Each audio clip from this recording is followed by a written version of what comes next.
Doutor Mauro, como foi sua formação na cirurgia hepatobiliar? Carol, a formação da cirurgia hepatobiliar ela é muito longa. Ela começa, na verdade, ainda na faculdade, porque, como um pré-requisito, você tem que ser formado em cirurgia geral. Atualmente, existe muita regulamentação na formação de um cirurgião. Existe a lei do estágio, que determina parâmetros do que pode e o que não pode ser feito, no que a gente chama de um currículo paralelo. Antigamente, quando eu entrei na faculdade, você tinha mais liberdade de construir uma experiência que ia além do mundo acadêmico estrito da faculdade. Então, no segundo semestre da minha faculdade, eu tive a oportunidade de começar a acompanhar um professor que era cirurgião de cabeça e pescoço, por exemplo. E esse professor eu tive o prazer e a honra de acompanhar do segundo semestre da faculdade ao segundo ano da residência.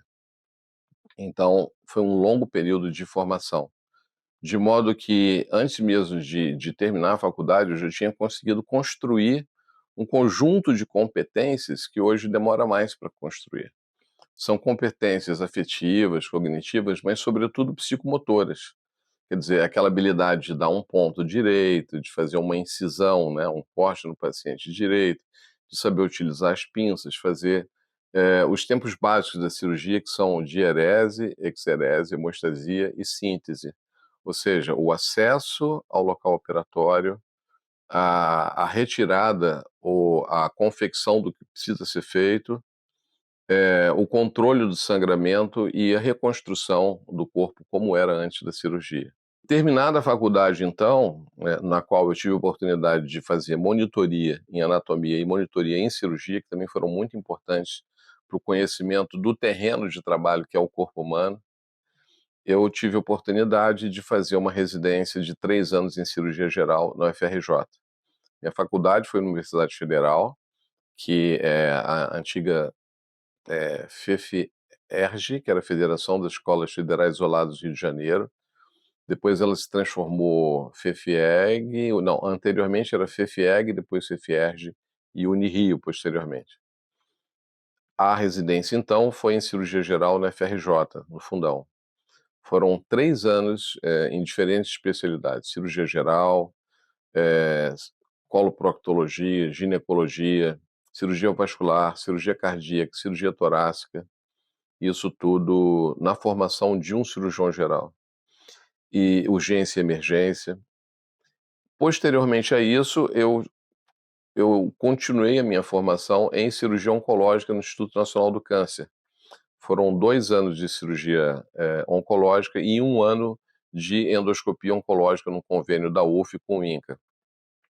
A residência em cirurgia oncológica, ela compreende um rodízio em cirurgia oncológica abdominopélvica, ginecológica, mastologia, cabeça e pescoço, tórax, tecidos ósseos conectivos, urologia e, na minha época, também oncologia clínica e radioterapia. Terminei a faculdade em 1984, terminei a residência em cirurgia geral em 1987 e terminei a formação no INCA em 1990.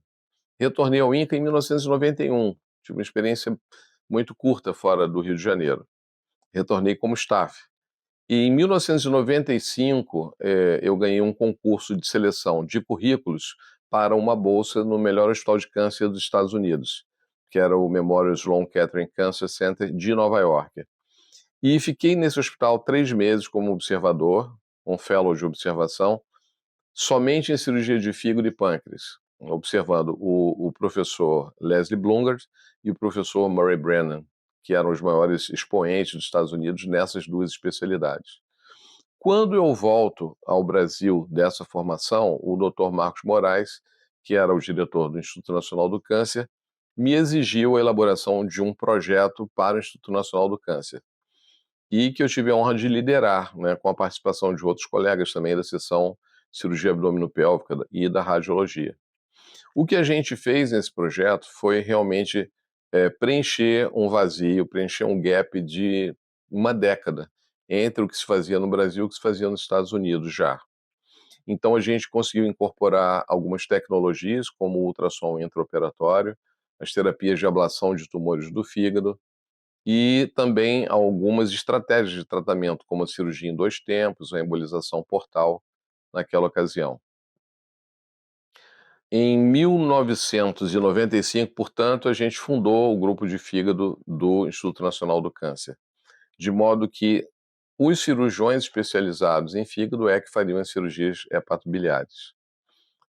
Foi também criado um grupo de pâncreas e essa atribuição do pâncreas foi atribuída a um outro colega.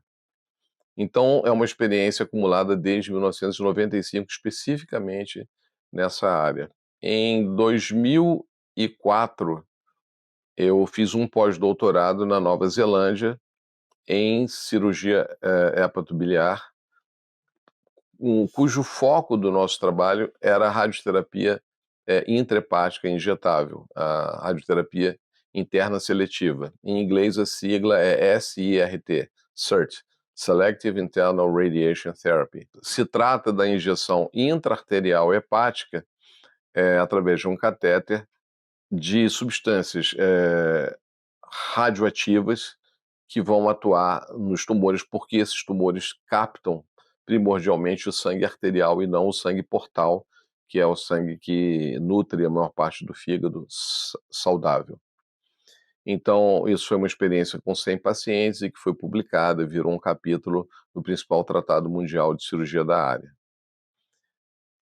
O que eu queria dizer dessa formação é que a formação na especialidade hepatobiliopancreática e hepatobiliar, principalmente, ela é muito longa e ela requer um desenvolvimento de competências que não se constrói de um dia para o outro.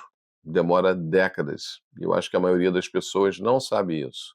Como eu te disse, são competências cognitivas em que você tem que entender como funciona a tecnologia para a cirurgia do fígado. Você tem que entender qual é o comportamento biológico, qual é a melhor forma de tratamento, quais são as estratégias. O processo decisório num time multiprofissional, multidisciplinar. São competências afetivas, não é? Que vão muito além simplesmente da razão.